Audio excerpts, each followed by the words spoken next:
আহিল গছে ন পাত সলালে কুলি কেতেকীয়েও বিনালে কিন্তু অসমীয়া ৰাইজৰ হৃদয়লৈ নাহিল বিহু সময়ে যিমানেই বাধা নিদিয়ক কিয়নো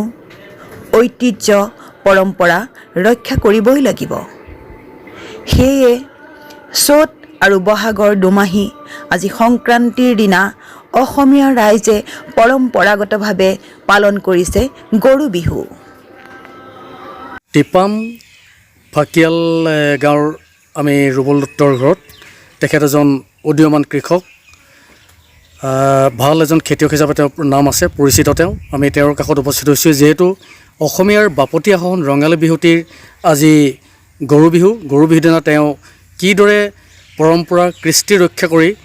কিদৰে তেওঁ এয়া আপোনালোকে দেখিবলৈ পাইছে চাট বনাইছে কেনেদৰে তেওঁ তৈয়াৰ কৰিছে এই বিষয়ে আমি চমুকৈ জানিবলৈ বিচাৰিম তেওঁৰ পৰা দুআষাৰমান দত্ত আমি আপোনাৰ পৰা জানিবলৈ বিচাৰিম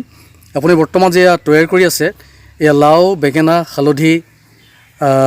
কেৰেলা এই গোটেইখিনি আপুনি তৈয়াৰ কৰিছে গৰু গা ধুৱাবৰ বাবে এই বিষয়ে চমুকৈ দুআষাৰমান কওকচোন মই কওঁ যে আমাৰ বাপুতি সাজৰ বিহুটি বছৰেকৰ মূৰত এবাৰেই আহে আৰু এই বন্ধৰ বিষয়লৈ ৰাইজে সকলোৱেতো শুনিছেই আৰু যিকোনো বস্তু এটা কিনিবলৈ পোৱা যোৱা নাই এতিয়া যিহেতুকে আমাৰ ঘৰতে আছে বছৰেকৰ বিহুটি আমি এনেকৈ পালন কৰিব লাগিব আৰু তাৰ মাজতে যি লাগে গৰুক তাকে অনা হৈছে এতিয়া যেনেকৈ এতিয়া লাও বেঙেনা কেৰেলা থেকেৰা হালধি ইত্যাদি কৰি মাহ হালধি সকলো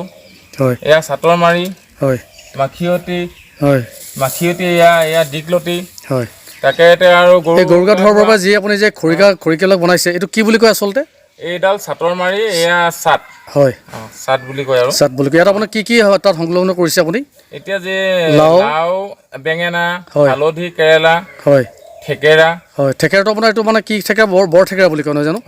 বৰ থেকেৰা বৰ্তমান অসমৰ হাবিত প্ৰচুৰ পৰিমাণে পোৱা যায় জানো প্ৰচুৰ পৰিমাণে পোৱা নাযায় মানে এজোপা দুজোপা গছ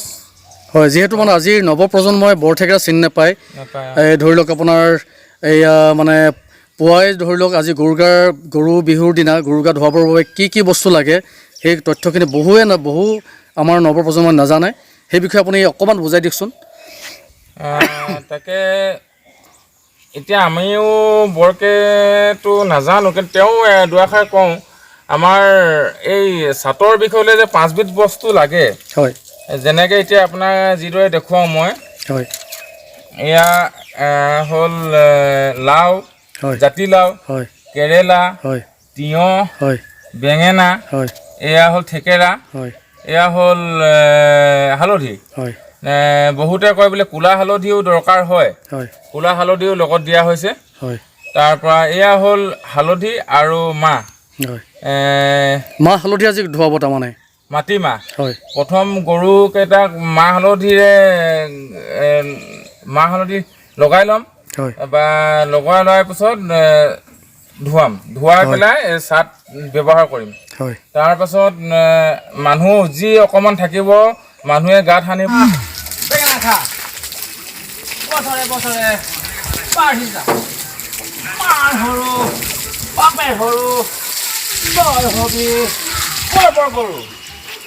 লাও খা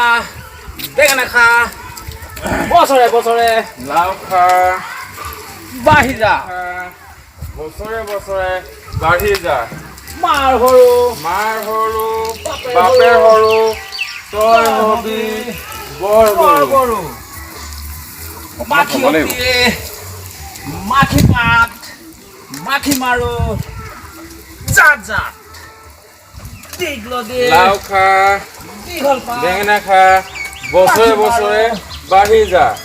মাৰ সৰু বাপেৰ সৰু তই হবি বৰ গৰু মাখিয়তী মাখি পাত মাখি মৰে জাক জাক মাখি মৰে জাক জাক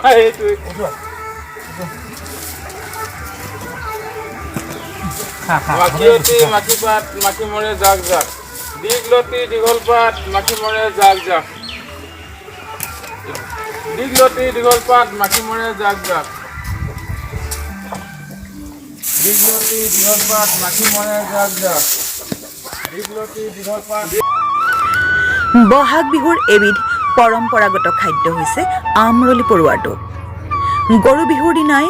এই আমৰলি টোপৰ ভাজি খোৱাৰ নিয়ম। অৱশ্যে ইয়াৰ ঔষধি গুণো নথকা নহয়। এই প্ৰতিবেদনত অন্তৰ্ভুক্ত কৰিছোঁ কিদৰে কৌশলেৰে সংগ্ৰহ কৰা হয় এই আমৰলি পৰুৱাৰ টোপ।